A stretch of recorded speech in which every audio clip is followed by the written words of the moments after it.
Good morning students. Bharatendu Harishchandra द्वारा रचित रचना जो निबंध है भारतवर्ष उन्नति कैसे हो सकती है, उसका हम लोग आगे अध्ययन करेंगे। अपनी पुस्तक को खोल लीजिए। देखिए, बहुत लोग यह कहेंगे कि हमारे पेट के धंधे के मारे छुट्टी ही नहीं मिलती है, नहीं रहती है।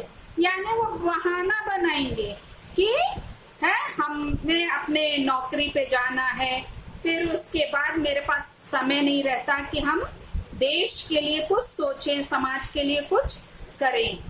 बाबा, हम क्या उन्नति करें? ये क्या है?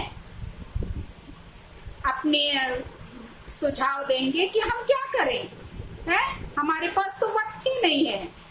तुम्हारा पेट भरा है, तुमको दून की सूझती है। वो कहेंगे कि तुम्हारा तो पेट भरा है और तुमको आगे की सूझती है। यह कहना उनकी बहुत भूल है। ये क्या बता रहे हैं भारतेंदु जी कि ये ऐसा बहाना जो लोग बनाते हैं वो उनकी क्या है, बहुत बड़ी भूल है। इंग्लैंड का पेट भी कभी यूं ही खाली था। मतलब इंग्लैंड पहले से ही भरा पूरा देश नहीं था, विकसित देश नहीं था। उसने एक हाथ से अपना पेट भरा, दूसरे हाथ से उन्नति के कांटे को साफ किया। यहाँ भारतेंदु जी बताना चाह रहे हैं कि इंग्लैंड ने क्या किया, एक हाथ से तो अपने पेट को भरा, यानी कि उसने अपने जीवन को आजीवन जो है उसने भरण पोषण के लिए अपना प्रयास किया, अपने परिवार के बारे में उसने सोचा। किंतु दूसरे हाथ से उसने क्या किया, उन्नति के कांटे, यानी उन्नति के राह में उसके जितने भी कांटे आए हैं, यानी जितनी भी बाधाएं आई, उसको उसने दूर करने का प्रयास किया। तब वो जाकर क्या हुआ, ये विकसित देश कहलाया।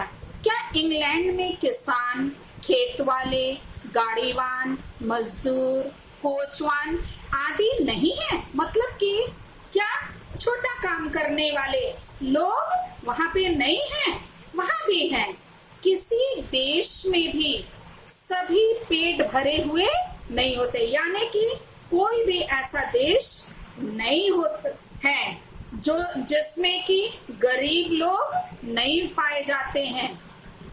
यानी कि ऐसे लोग हर जगह पाए जाते हैं, लेकिन वहां के लोगों ने क्या किया, प्रयास किया, आलस्य को त्यागा और फिर वो उन्नति उन्होंने की। किंतु वे लोग जहां खेत जोतते बोते हैं, वहीं उसके साथ यह भी सोचते हैं कि ऐसी कौन नई कल या मसाला बनावे जिसमें इस खेत में आगे से दूना अन्न उपजे, यानी दुगना अन्न उपजे। मतलब कि वो जिस भी धंधे में, जिस भी रोजगार में, जिस भी कार्य में अपने आप को लगाते हैं, उसमें वो और तरक्की करने के लिए, उसको और अधिक बढ़ाने के लिए वो निरंतर विचार करते हैं, सोचते हैं कि क्या करें, हम कौन सा ऐसा मसाला बनाएं, कौन से कल पुर्जे का निर्माण करें जिसके द्वारा हमारा जो है खेत में अच्छी फसल हो, अच्छे ढेर सारे अनाज हो, जिससे हम क्या करें, धनवान हो सके, समृद्ध हो सके, हमारा समाज जो है उससे लाभान्वित हो सके, हमारे देश उन्नति कर सके। इसके बारे में वो निरंतर सभी वर्ग के लोग जो हैं, जो विभिन्न क्षेत्रों में कार्य करते हैं, उन्होंने क्या है, प्रयास किया। विलायत में यानी विदेश में गाड़ी की कोचवान भी अखबार पढ़ते हैं। ये बताना चाह रहे हैं कि वहां के जो कोचवान है, जो लोगों को एक स्थान से दूसरे स्थान पहुंचाने का कार्य करते हैं, और वे अपने समय को जब मालिक उतर कर किसी दोस्त के यहाँ गया, उसी समय कोचवान ने गद्दी के नीचे से अखबार निकाला। यानी कि वो समय उसने यूं ही गपशप करने में या आलस में या निद्रा में उसने व्यतीत नहीं किया, बल्कि क्या किया, उसने उस समय का सदुपयोग किया। उसने अपने देश के अखबार को निकाला और उसको पढ़ा, जानकारी ली कि देश में क्या हो रहा है, किस समाज में क्या तरक्की हो रही, क्या नहीं हो रही, इसके बारे में उसने जानकारी को हासिल किया। यहाँ उतनी देर कोचवान हुक्का पिएगा। हाँ, भारतीयों के बारे में ये बड़े ही दुखी हैं कि यहाँ के लोग क्या करते हैं। ये लोग समय जब रहता है तो हुक्का पीने में और वह गप करेगा, यानी वो अपने समय को व्यर्थ बातों में गुजारते हैं। सो गप भी कैसी, निकम्मी, यानी जो भी ये वार्तालाप करते हैं, जो भी गपशप करते हैं, वो कैसी होती है, सार्थक नहीं होती है, लाभप्रद नहीं होती, बल्कि क्या होती है, व्यर्थ होती, निकम्मी, जिससे कोई फायदा ही ना हो। वहां के लोग गप में ही देश के प्रबंध छाटते हैं। अंतर बताया जा रहा है कि वो देश क्यों तरक्की करता है, क्या कारण है। वहां के लोग क्या करते हैं, अपने खाली समय में देश के प्रबंध के बारे में सोचते हैं, विचारते हैं, तभी वो देश क्या है, विकसित देश कहलाता है, उन्नतिशील है।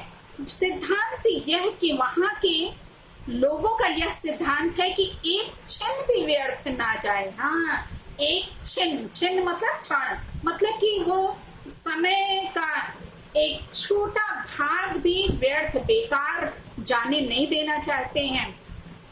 उसके बदले वहां के लोगों को जितना निकम्मापन हो, यहाँ के लोगों को जितना भी निकम्मापन हो, उतना ही वह बड़ा अमीर समझा जाता है। हाँ, यहाँ के लोग क्या है, यदि थोड़े से पैसे उनके पास रहते हैं तो वह अपने समय को आलस्य में व्यतीत करते हैं, निकम्मेपन में गुजारते हैं, यानी कोई काम नहीं करते हैं कि मेरे पास तो भरा पूरा, हम क्यों क्या है अपने एनर्जी को अपने व्यर्थ वो करें, खर्च करें, मतलब कि हम अपने शक्ति को, अपने बल को, अपने सामर्थ्य को क्या है बचाए रखते हैं, ना कि उसका सदुपयोग करते हैं। आलस यहाँ इतनी बढ़ गई है कि मलूक दास ने दोहा ही बना डाला, अजगर करे न चाकरी, पंछी करे न काम, दास मलूका कही गए, सबके दाता राम। मतलब यहाँ पे उन्होंने ये जो दास मलूका है वो उन्होंने क्या कहा कि अजगर करे न चाकरी, यानी जो अजगर है, जो सांप है, वो क्या है, कोई कार्य नहीं करता है, और पंछी भी कोई कार्य नहीं करते हैं, फिर भी क्या है, ईश्वर उनको क्या करता है, खिलाता है। तो हमारे यहाँ के लोग जो है उसी बात को लेकर बैठे रहते हैं। चारों ओर आंख उठाकर देखिए तो बिना काम करने वालों का ही चारों ओर बढ़ती है।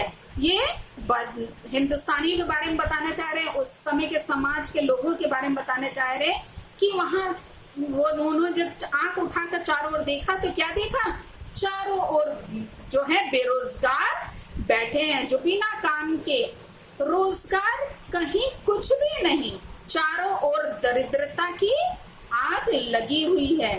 किसी ने ठीक कहा है कि दरिद्र कुटुंबी इस तरह अपनी इज्जत को बचाता फिरता है जैसे लाजवंती बहू फटे कपड़ों में अपने अंग को छिपाए जाती है। यहाँ पे क्या बता रहे हैं कि हिंदुस्तानी अपनी इज्जत को किस प्रकार से बचाता है, जैसे कोई लज्जाशील जो बहू है, लाजवंती जो बहू है, वो अपने फटे वस्त्रों से अपने अंग को किस प्रकार से छिपाती है, वैसे ही हिंदुस्तानी अपनी इज्जत को छुपाते हैं।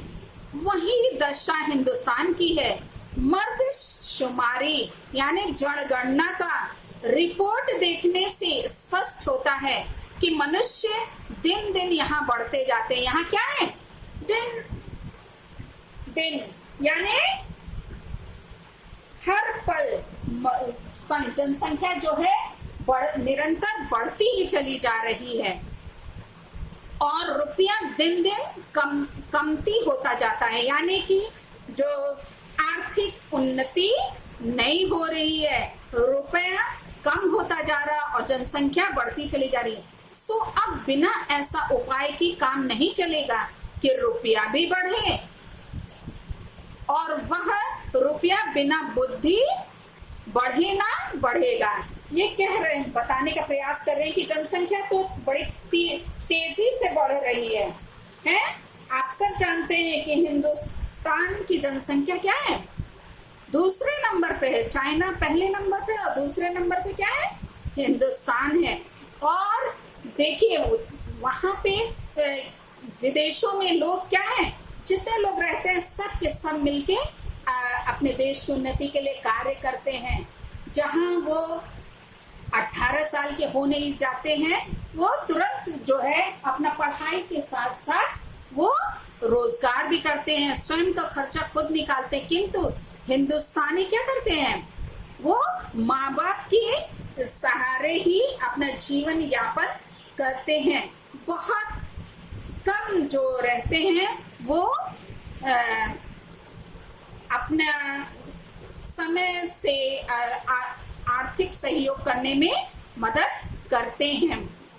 ज्यादातर आपको बेरोजगारी समाज में दिखाई देगी, तो देश कैसे उन्नति करेगा? इस बात की भारतेंदु जी बहुत ज्यादा चिंतित हैं बात के कारण, इसलिए उन्होंने ये निबंध लिखा ताकि ये जो भारतीय लोग हैं वो क्या हो, जागरूक हो, अपने कर्तव्य को समझें और ये धन के लिए वो क्या करें, धनोपार्जन के लिए कार्य करें। उनकी बुद्धि कैसे बढ़ेगी? जब धनी नहीं रहेगा तो कैसे वो विद्यालय जाएंगे और कैसे विद्या अध्ययन करेंगे? आप सब जानते हैं कि विद्या अध्ययन में कितने धन का खर्च आजकल आ रहा है, तो बहुत जरूरी है धन की। इसके लिए उन्हें मेहनत करने की आवश्यकता होगी ताकि वो धनोपार्जन कर सके और अपने बच्चों को अच्छी शिक्षा दे सके। और जब शिक्षा देंगे तभी वो क्या करेंगे, देश के लिए कुछ कर सकेंगे। जब उनकी बुद्धि बढ़ेगी तभी वो क्या कर सकेंगे, आर्थिक सहयोग कर सकेंगे देश के भले के लिए। यहाँ पे बच्चों देखिए क्या लिखा है, भाइयों राजा महाराजाओं का मुंह मत देखो। ये उस समय का है जब राजा महाराजा लोग का समय था। मत यह आशा रखो कि पंडित जी कथा में ऐसा उपाय बतलाएंगे कि देश का रुपया और बुद्धि बढ़े। यहाँ ये कह रहे हैं कि पंडित जी लोग के भी भरोसे आप बैठे मत रहिए कि वो कोई ऐसा उपाय बताएंगे कि आप ये करें तो आपका क्या होगा, धन लाभ होगा। तो इसके आश्रय आप मत बैठे रहिए, तुम आप ही कमर कसो, आलस छोड़ो। हाँ, ये जागरूक कर रहे हैं युवाओं को, देश की जनता को कि अपने कमर को क्या करो, कसो, आलस छोड़ो।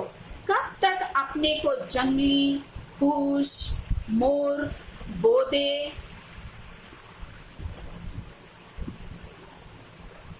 डर पोकने पुकरवाओगे?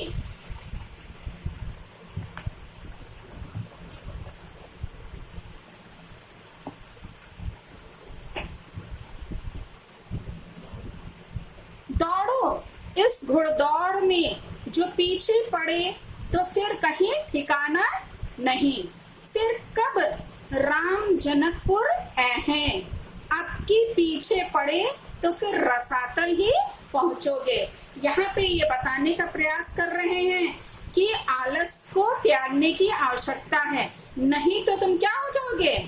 ये जो सारे देश तरक्की की घुड़दौड़ कर रहे हैं, मतलब तरक्की में वो एक दूसरे को पीछे छोड़ते चले जा रहे हैं, वो उस घुड़दौड़ में तुम कहाँ रह जाओगे, तुम्हारा कोई स्थान नहीं रहेगा, तुम वहीं पीछे ही रह जाओगे। इसलिए जरूरत है आलस त्यागने की, कमर कसने की, समाज की और देश की उन्नति में अपना सहयोग देने की। यहाँ पे लिखा आपकी पीछे पड़े तो फिर रसातल ही पहुंचोगे, यानी एकदम गर्त में चले जाओगे। हाँ, एकदम नीचे, जहां से तुमको क्या है ऊपर आने के लिए तुम्हें बहुत मुश्किल होगा। इसके लिए तुम्हें क्या चाहिए कि प्रयास करो, क्योंकि क्या है बिना आर्थिक विकास के क्या है बौद्धिक विकास संभव नहीं है। क्योंकि आज की शिक्षा क्या है बहुत महंगी हो गई है, उसके आधुनिक संसाधन जुटाने के लिए क्या है रुपयों की आवश्यकता तो होती ही है। ठीक है, तो हम सब चाहते हैं कि हम साधन संपन्न रहे, हमारे पास सारे ऐशो आराम की चीजें हों, लेकिन हम क्या है प्रयास नहीं करते हैं। उसके लिए हमें प्रयास करना होगा, तभी हम क्या होंगे सुख समृद्धि को प्राप्त कर सकेंगे। और जब हम अच्छे से रहेंगे, हम संपन्न रहेंगे, तो हमारा देश भी क्या होगा समृद्ध होगा।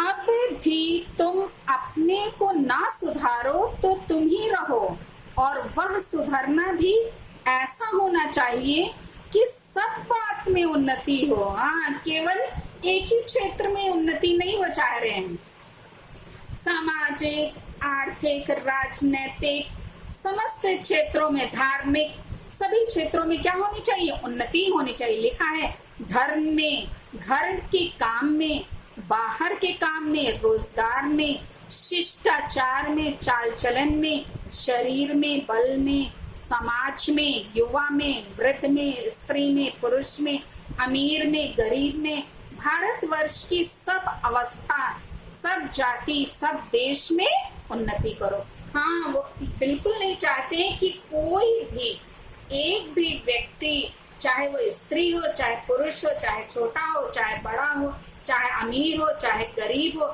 सभी का वो उत्थान चाहते हैं। वो चाहते हैं सभी जब आगे बढ़ेंगे, सभी हिष्ट पुष्ट होंगे शरीर से, सभी आर्थिक रूप से संपन्न होंगे, तभी हमारा देश क्या होगा उन्नति करेगा। सब ऐसी बातों को छोड़ो जो तुम्हारे इस पंथ की कंटक हो, कांटे हो, मतलब ऐसी बात को जो हमारे उन्नति में बाधक हैं, जो रोड़ा हैं, उनको क्या करो उन सब बात को छोड़ दो। तुम्हें चाहे लोग निकम्मा कहें या नंगा कहें, क्रिस्तान कहें या भ्रष्ट कहें, तुम लोग अपने देश की दीन दशा को देखो और उनकी बात मत सुनो। क्या कह रहे हैं यहाँ पे, लोग कहने वाले कहेंगे, ठीक है, लेकिन हमें अपने कर्तव्य से विमुख होने की आवश्यकता नहीं है, हमें निरंतर प्रयास करने की आवश्यकता है। अपमानम पुरस्कृत्य मानम कृत्वा तु पृष्ठता स्वकार्यम साध्येत धीमान कार्य ध्वंसो ही मूर्खता। हाँ, यहाँ पे लिखा है कि जो लोग अपने को देश हितैषी लगाते हैं, यहाँ पे लिखा है कि कुछ लोग क्या है अपने आप को देश का हित चाहने वाला बताते हैं, वह अपने सुख को होम करके, धन और मान का बलिदान करके कमर कस के उठो। कमर कसना यानी कि किसी कार्य को करने के लिए तैयार होना। हाँ, यहाँ वो ये क्या कह रहे हैं कि कमर कस के उठने की आवश्यकता है। देखा देखी थोड़े दिन में सब हो जाएगा। अपनी खराबियों के मूल कारणों को जानो। हाँ, यानी अपनी कमियों को खोजो कि किस कारण से हम क्या है निर्धन है, किस कारण से हम लाचार है, कमजोर हैं, किस कारण से हम अभी तक विकासशील देश कहलाते हैं, क्या कमी है, उसको खोजने की तलाशने की आवश्यकता है। कोई धर्म की आड़ में, कोई देश की चाल की आड़ में, कोई सुख की आड़ में छिपे हैं। सब लोग कैसे छिपे हैं? कोई धर्म की आड़ में है, धर्म का नाम लेकर के वो क्या है, अपने आप को आलसी निकम्मा बनाए हुए हैं। कुछ लोग देश की चाल में, हाँ, देश की चाल से तात्पर्य क्या है? वो अपने देश के बारे में अच्छा न सोच के देश की आड़ में वो गलत कार्य को करते हैं और आलसी बने पड़े रहते हैं। कोई सुख की आड़ में, कोई संपन्न है तो अगले के बारे में नहीं सोचता है? उन चोरों को वहां से पकड़ कर निकालो, उनको बांध कर कैद करो। इस समय जो बातें तुम्हारे उन्नति पथ की काटा हो, उनकी जड़ खोद कर फेंक दो। यहाँ क्या कह रहे हैं कि ऐसे आलसी निकम्मे लोगों को क्या करो, खोज के निकालो। जो छिप के बैठे हुए हैं उनको बांध कर कैद करो। हाँ, और जो उन्नति के रास्ते में जो बाधक हैं उनको जड़ से उखाड़ के फेंक दो।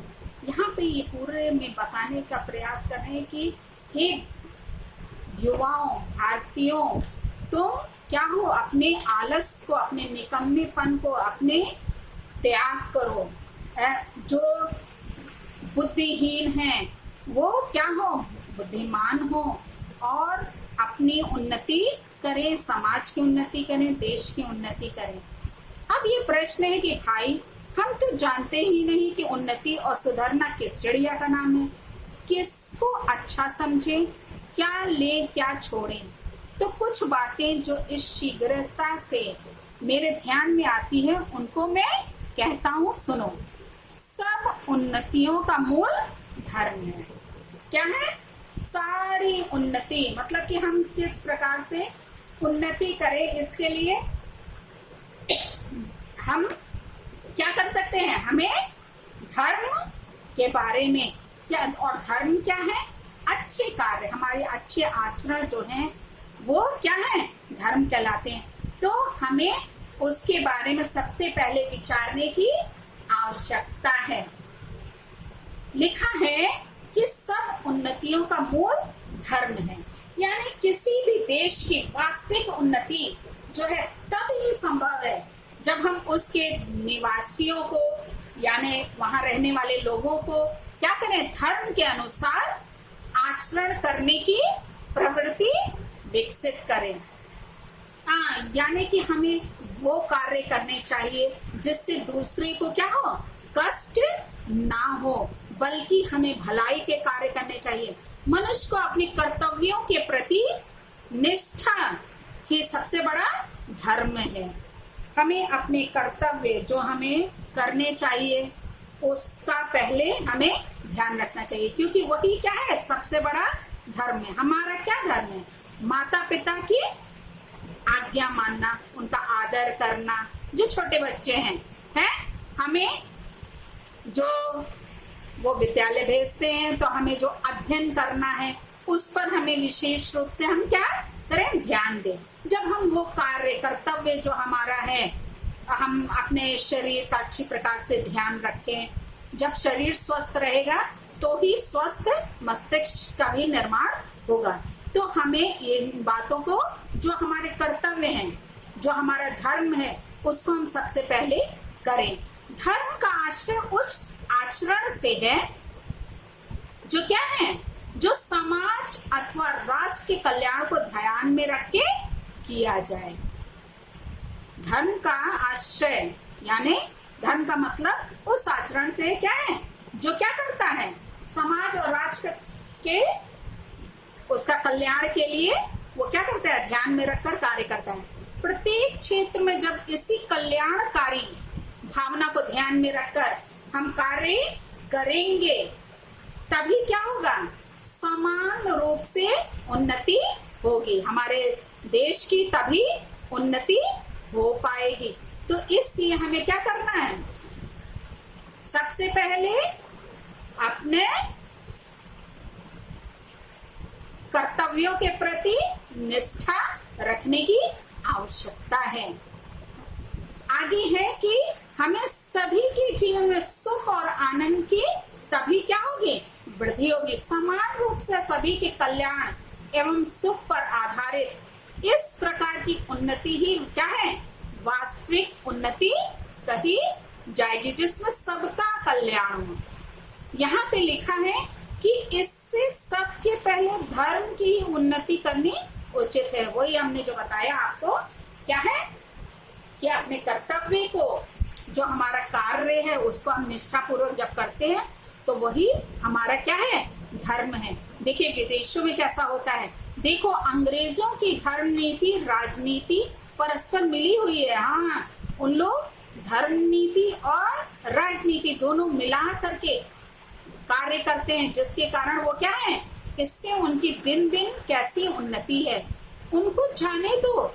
यहाँ अपने ही यहाँ देखो, तुम्हारे यहाँ धर्म की आड़ में नाना प्रकार के नीति समाज गठक वैठक आदि भरे हुए हैं। हाँ, धर्म की आड़ में लोग विभिन्न प्रकार के क्या करते हैं, कार्य करते हैं। दो एक मिसाल सुनो, यही तुम्हारा बलिया का मेला और यहाँ स्थान क्यों बनाया गया, जिसमें जो लोग कभी आपस में नहीं मिलते 10-10, 5-5 कोस से वे लोग एक जगह एकत्र होकर आपस में मिले। मतलब कि जितने भी पहले धर्म के बारे में धर्म में बताया गया, धर्म ने कुछ नियम कानून कायदे बनाए, वो सब क्यों बनाए, ताकि व्यक्ति आपस में मिलजुल कर रह सके, विचारों का आदान प्रदान कर सके, एक दूसरे से आदमी बहुत कुछ क्या है सिखाए और सीखे। इसके लिए ये सब हुआ। देखिए मेला इत्यादि और व्रत इत्यादि जो बनाए गए हैं वो सब इसी भलाई के लिए किए गए हैं। यहाँ पे लिखा है गृहस्थी के काम की वह चीजें जो गांवों में नहीं मिलती यहाँ से ले जाएं। मतलब कि वो अपनी आवश्यकता की चीजों को, अपनी जरूरतों को वो क्या है इसके द्वारा वो पूर्ण कर सकते हैं। एकादशी का व्रत क्यों रखा है, जिसमें महीने में 2 एक उपवास से शरीर शुद्ध हो जाए। मतलब जितने भी धर्म में जो बताए गए हैं विधि विधान, वो सब एक फायदे के लिए ही बताए गए हैं, उससे हमें लाभ ही होता है, उसके पीछे ये सब कारण छुपे हुए हैं। गंगा जी नहाने जाते हैं तो पहले पानी सिर पर चढ़ाकर तब पैर पर डालने का विधान क्यों है, विधान मतलब नियम क्यों है, जिसमें तलवे से गर्मी सिर में चढ़कर विकार ना उत्पन्न करे।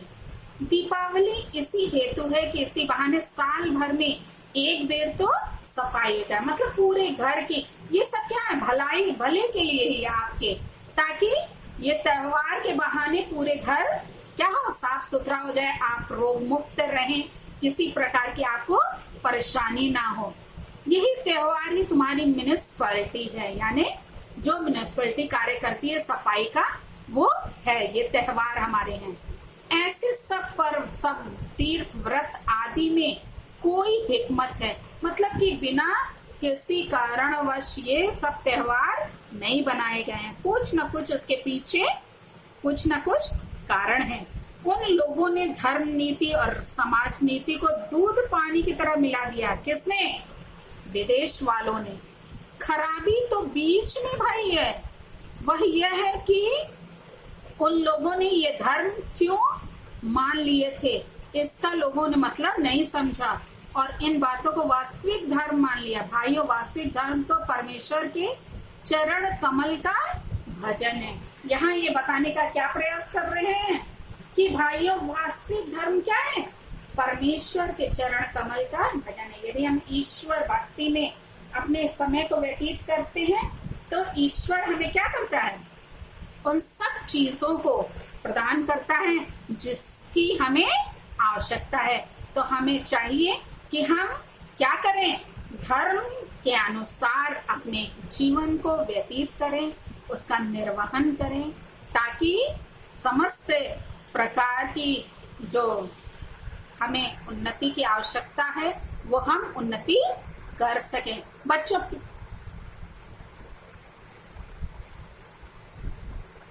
चीज गलत हो गई थी व्याख्या में। यहाँ पे लिखा है का चुप साथी रहा बलवाना। फिर देखिए हनुमान जी को अपना बल कैसे याद आता है। सो बल कौन याद दिलावे। यहाँ पे बच्चों उस समय का वर्णन है जब जामवंत जी ने हनुमान को स्मरण, उनकी शक्ति का स्मरण कराया था। जब सीता जी का को लंका जो है रावण ले गया था, तो वहां से लंका से उनको लाने के लिए जो है इसने हनुमान को ये कार्य सौंपा गया कि उनको वहां से वो ले आए। तो ये जो है किस्सा जामवंत जी ने उनके बल की याद दिलाई थी। वे तब फिर वो हनुमान जी क्या किए, वे समुद्र को लांग कर सीता जी को बचाने लंका पहुंच गए। उस समय इनको क्या है, अपनी सामर्थ्य की तब याद आई थी। तो बच्चों ये वो उस समय का वर्णन है, इसको याद रखिएगा। Thank you.